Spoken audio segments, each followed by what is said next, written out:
Okay, let's get started. So I should first mention JFK is a president that a lot goes on in just the 2.5 years he's president. He comes onto the scene very strong for a couple different reasons. Number one, he was the youngest president ever elected. So people have this kind of youthful way about him. His family was generally adored. They loved the wife. They loved the kids. They loved John, okay? And he eventually cursed, but yes. But at the time, they weren't so cursed. He had come from a pretty wealthy family from Boston. And ultimately, he was just well-liked coming in. A lot of excitement surrounding him. Like every president, he has his good moments. He has his bad moments. But you couldn't deny, whether you liked him or not, that there was a lot of hype surrounding him. He really got off to a good start when he was running for president. They did the first ever live television debate, and he ran against Richard Nixon, who eventually will become president. But he just looked so personable and charismatic. And then when he was debating Richard Nixon had the flu. So Richard Nixon looked old, sick, and John F. Kennedy looked vibrant, very charismatic, gave very good speeches. He had a very famous inauguration speech. I'm not sure if you guys ever heard this before, but I'll just play this video quick. Very famous. And so, my fellow Americans. Sorry, 1 second. Ask. All right, here it comes. Maybe you've heard it, maybe you haven't. And so, my fellow Americans, ask not what your country can do for you. Ask what you can do for your country.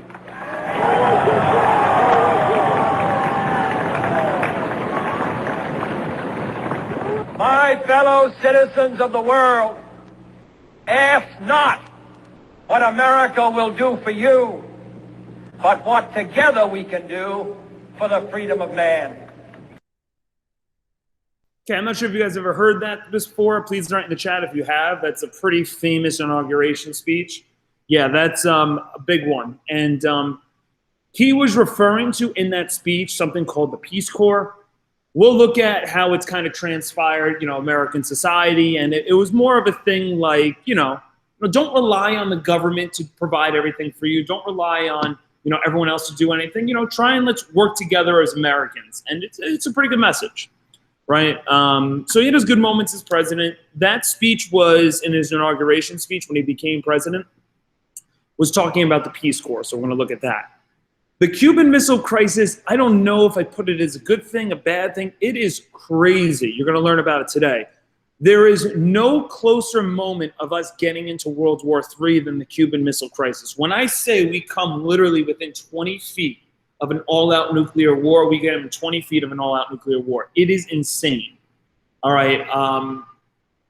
We literally have nuclear missiles pointed at the Soviets, and they have it pointed back at us. And like a couple of very crucial things happened to stop World War III from happening. So we'll learn about that towards the end. And we should have already looked at if you remember, he promised to go to the moon. Okay. And even though he wasn't there in 1969 when we went to the moon, his promise, which he made in 1961, everyone was like, that's impossible, never going to happen. It ended up happening. So that he ended up looking pretty good for that. He had some bad moments. We're going to look at the Bay of Pigs invasion. This is something that happens early on in his presidency where he doesn't really do a good job, tries to do something that doesn't work out.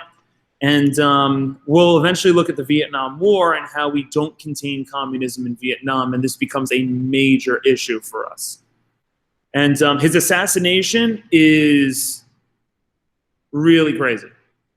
We're going to look at that tomorrow. We're going to spend most of tomorrow looking at his assassination. It's one of the more conspiracy-driven things. A lot of people don't think he was assassinated by just one person. A lot of people believe that there's more of a conspiracy about it. So I'll try and give you both perspectives and then kind of make you live a determination.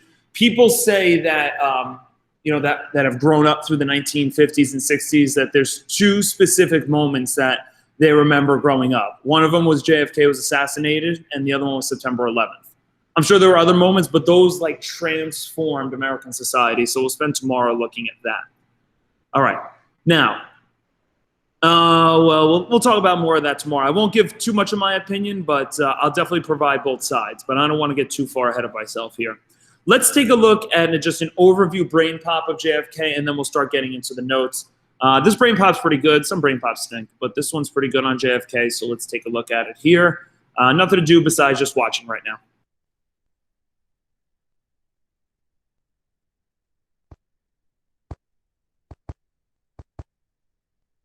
This is President Kennedy's grave. See the eternal flame? It was lit in 1963, and it's been burning ever since.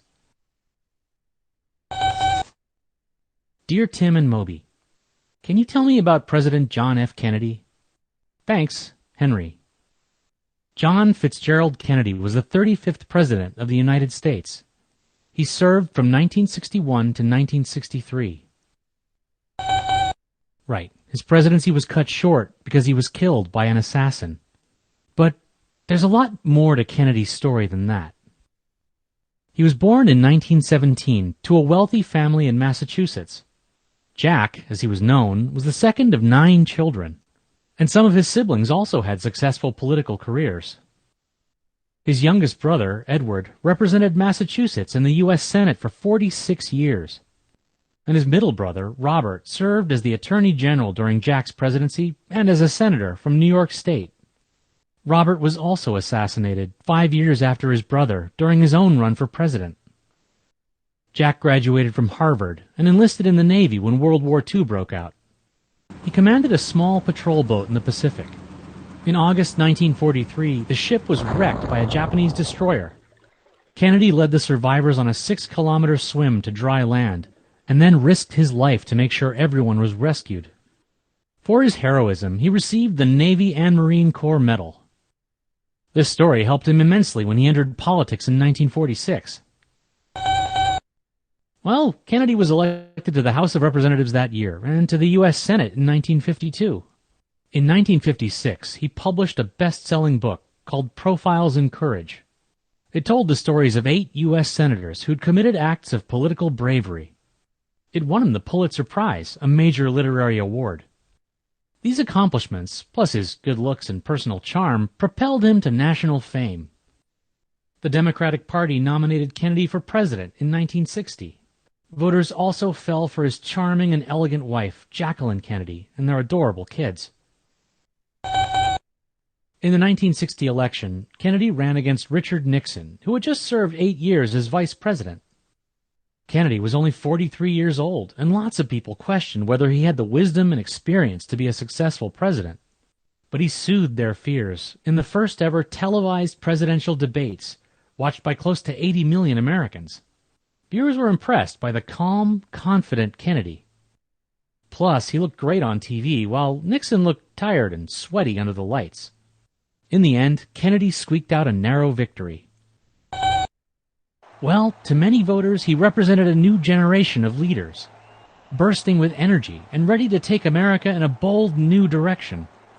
He called his policy agenda the New Frontier. He began a program called the Peace Corps, which sent volunteers to help people in developing nations. He ramped up the space program, promising that the United States would put a man on the moon within 10 years. And with the civil rights movement in full swing, he spoke out against racial discrimination and met with Martin Luther King Jr. at the White House, although it took more pressure than his supporters had hoped for him to take a stand. His administration began at the height of the Cold War, the struggle for world dominance between the U.S. and the Soviet Union. In 1961, the United States tried to help overthrow Cuba's Soviet-backed government and badly botched the mission. Known as the Bay of Pigs invasion, it was a disaster for the United States and for Kennedy personally. But the young president learned as he went along. A year after the Bay of Pigs debacle, the Soviet Union began building missile bases in Cuba. From there, they could launch a nuclear attack on the United States before it had the chance to respond. The situation was unacceptable to the U.S.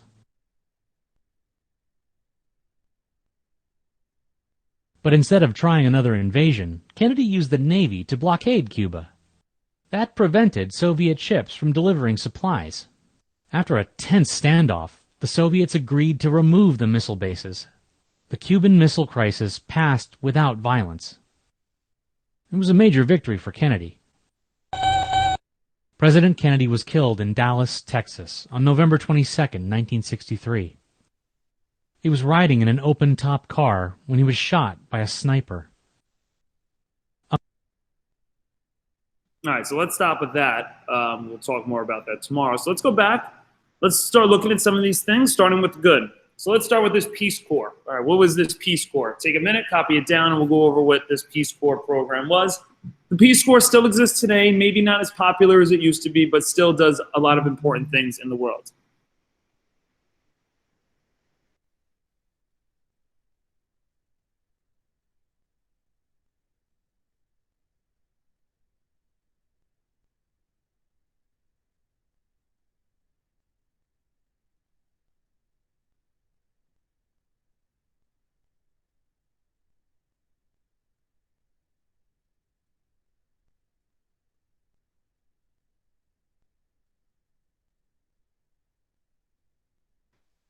All right, so just keep in mind we've come back to the communism and Cold War problems a little bit.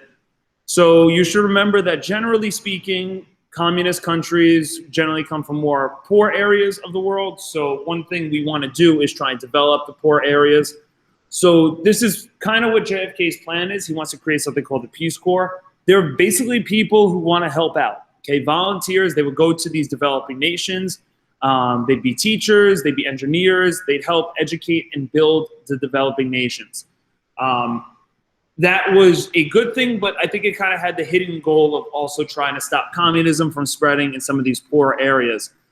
Big places they went to were in Latin America, Africa, and parts of Asia that weren't already communist. So we used to go out there, and this was a big way to kind of help out. So he designed this program.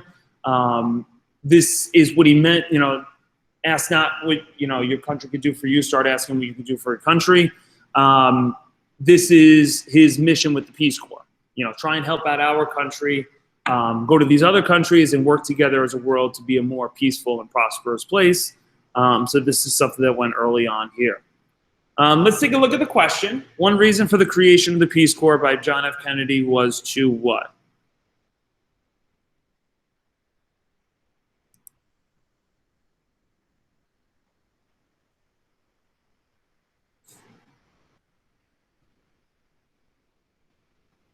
We've got a few fours coming in. Fours correct. Give support to developing nations. Developing nations are countries that are not fully developed or a little bit poor and struggling, and this is a good way to kind of help out. Okay? So this was a good thing. He was able to get a lot of people to help out these developing nations. America is a superpower, so they want to try and build up these countries. All right, no problem there. Here's another one. In the 1960s, a common goal of President JFK's Alliance for Progress and the Peace Corps was to what? Yeah, it's like the same thing. Okay, you guys see it. It's four is correct. All right. Now, I've asked this question before, back when we were going over imperialism, so I'll ask it again. Why is what's happening in Cuba important to America? You can use the chat, or you can raise your hand if you'd like. Yes. Cuba, very close to us, 90 miles off the coast of Florida. So since it's so close to us, they're like our neighbors. So we want to make sure that we have a good relationship with them. We have an okay relationship with them since the Spanish-American War. And I mean okay, meaning like not really great. And then something's going to happen in Cuba that you're not going to write down. It's a little bit of a world history thing that happens in the 1950s. That's going to become a huge problem for the United States. So remember when we were going over the Spanish-American War, all of that kind of started because of issues in Cuba. So we're going to have a separate issue that is going to last for the next two conflicts. One's called the Bay of Pigs invasion. One is called the Cuban Missile Crisis. So let's take a look here. This is something you're not writing down. This is just background information so you understand what this is. So in 1959, Cuba was a capitalist country. Fidel Castro was a minority leader at the time, and he basically tried to lead a communist revolution. He took control of a lot of people that were poor in Cuba and got them together and tried to make it a communist country, okay? he started to have a lot of success very quickly. Now, if you go back, I'll go back a second here. If you go all the way back, and we looked at the map of what countries are communist, which ones are capitalist, notice everything in the Western Hemisphere is not communist. So this would be the first communist country to develop in the Western Hemisphere. So this is a huge problem for the United States because we want to contain that from happening. All right. So right away, this Fidel Castro figure is not exactly someone we want to get along with. Okay. He starts to gain a lot of power quickly in Cuba. So a lot of people from Cuba who do not want to become communist, they left Cuba and they exiled, as it's called there. They exiled themselves to the United States. Does anyone know how a lot of the Cubans came to the United States? It's actually really crazy how a lot of them came. Through a ship, could be. Okay, this is going to sound crazy. A lot of them took rafts because they're technically illegal immigrants coming into the country. And a lot of them took rafts. A lot of them died on the way over to the United States. So this is a very tricky situation because they are coming into the country illegally, but we want to welcome people who are trying to escape communism, so to speak. So I'm not going to say they swam, but they definitely didn't take a nice ship over, a lot of them. A lot of them kind of like took these like built rafts and small ships and had to navigate the Atlantic Ocean. It was crazy. Okay? So understand, Fidel Castro kind of takes over. Cuba is becoming a little more communist, and a lot of Cubans are leaving to come to the United States. So now here's the issue, and here's the decision JFK makes that really is his first major blunder as president. Okay, this is known as the Bay of Pigs invasion. Take a minute and copy this down.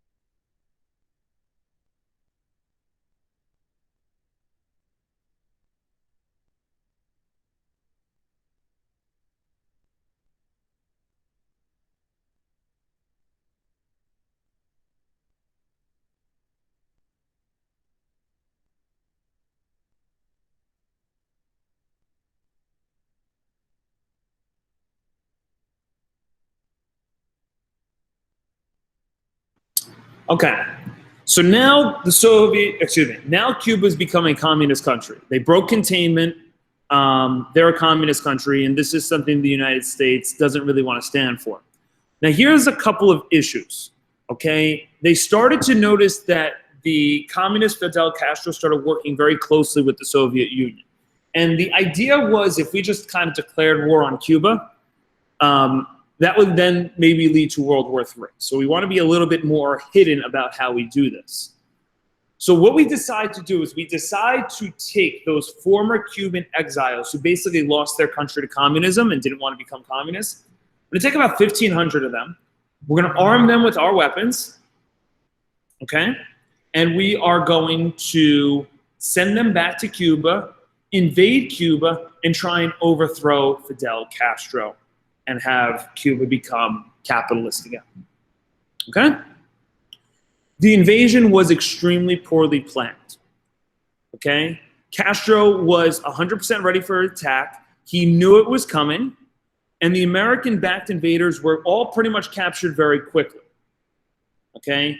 This was a huge embarrassment for the United States. What should have been like a covert secret mission, Cuba found out about and basically thwarted the invasion, okay? So the United States, number one, looked really bad because we tried to do this kind of secretive thing and it didn't work out. And on top of that, the people of Cuba now put more support behind Fidel Castro, and it made him look like a much stronger leader. So us trying to get rid of communism in Cuba turned out to be a big failure because Castro and Cuba became much stronger communist country.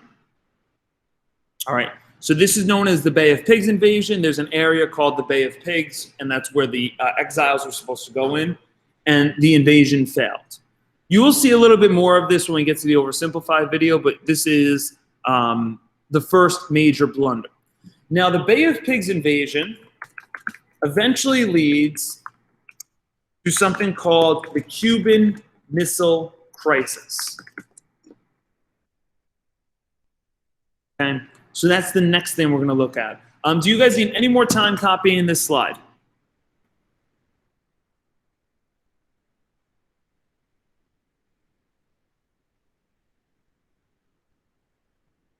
Okay. If someone could post it in the chat, that's always helpful.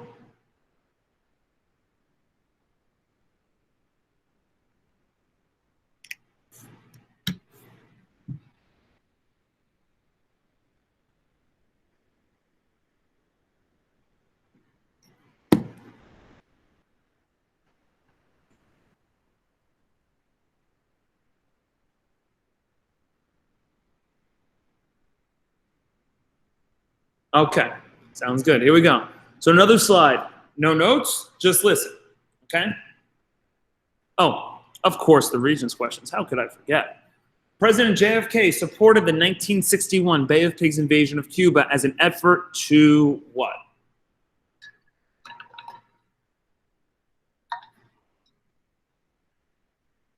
One's correct. Excellent. Remove a communist dictator from power. It was unsuccessful, but that was the attempt. What was the direct result of the Bay of Pigs invasion in 1961? 2. Correct. Cold War tensions heavily increased. You're about to see that right now. This would be the most intense moment of the Cold War. Now, obviously, we haven't got into World War III, so you know what kind of happens, but this gets really scary really quickly. So let's start with some background info, and then we'll get into the notes. After the Bay of Pigs invasion, after the Bay of Pigs invasion in 1961, the Soviet Union started providing weapons to their new friends in Cuba to strengthen their army. Okay, so they started getting Soviet guns, they started getting Soviet weapons and bombs. This became a big issue very quickly.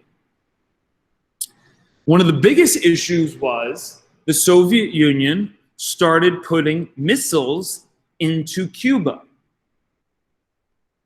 Okay? Now, I'm sure you're not too familiar with what a missile base is, but a missile base has the capability to hold nuclear weapons if they wanted to. Okay, so let's go back a little bit. After the Soviets launched Sputnik, okay, what do they have the ability to now do? They have the ability to launch a nuclear weapon from the Soviet Union into the United States. The United States has the capability of defending against that. They actually have the missile defense system to blow it up in the air. So if they were to launch a nuclear bomb from their area, it would take a few hours to get here. We would have enough time to blow it up in the middle. Okay, so it doesn't come to the United States. Okay, if you, I don't know how close you're following the politics of Palestine and Israel right now, but if you've seen kind of how there's been some rockets shot over from the Palestinian army into Israel, and Israel has the ability to knock down the missiles before they enter. It's something known as the Iron Dome. So it's something that the United States has the capability of. Okay?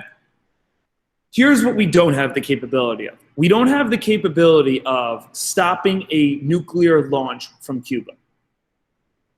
Okay? We don't have the ability to stop it. If they were to launch a missile with a nuclear bomb from Cuba, it would be here in 5 minutes. We wouldn't have the time to defend against that. So this is a huge issue. Now, here's one of the things that's not in the background that I'm kind of just going to tell you that becomes a little bit of an issue.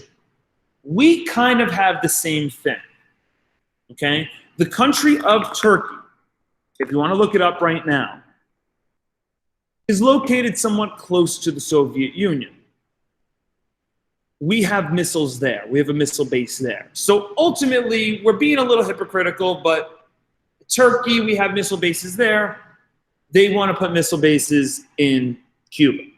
This is something we can't have happen. All right, we wouldn't be able to defend ourselves from an invasion or from a nuclear attack. Okay, so here's the situation that happens before you get into the assignment. This is the last thing you're copying down. The Cuban Missile Crisis is from October 16th to October 28th, 1962. It's a total of 13 days. Okay, and there's also a very famous movie that came out called 13 Days that you're going to see a clip on tomorrow.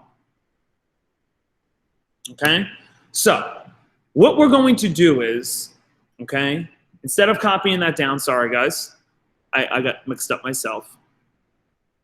We are going to go to the assignment because I want you to take a little bit of time and kind of make some thoughts and put your ideas on paper first. So let's go through this assignment here.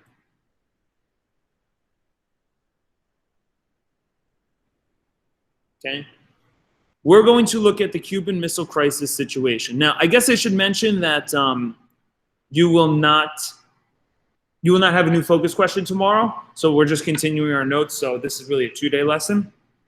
All right. So Cuban Missile Crisis, what would you do? So we're going to get this letter here on October 16th, 1962.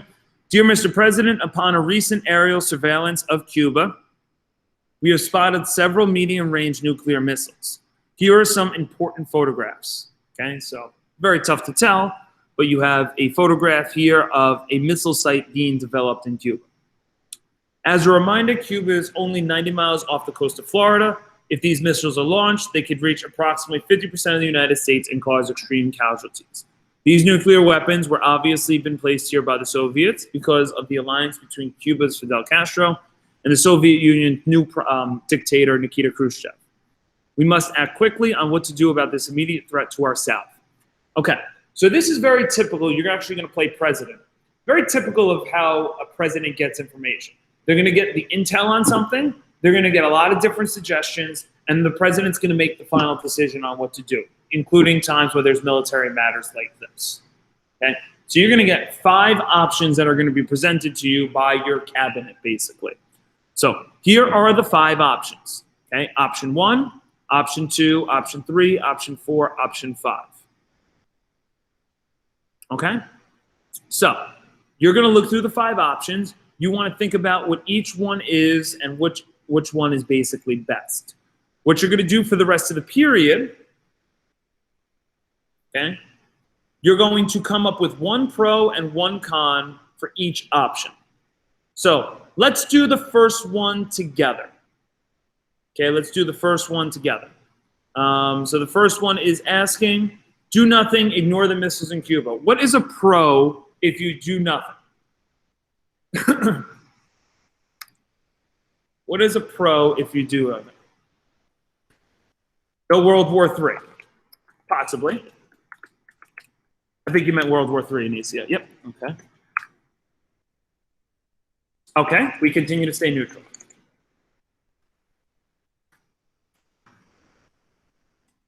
Okay, perfectly fine. You could add more if you want, but 1 or 2 is fine. What is a con? What is 1 or 2 cons from doing nothing and basically ignoring the situation and playing a little bit of appeasement? What could be a negative?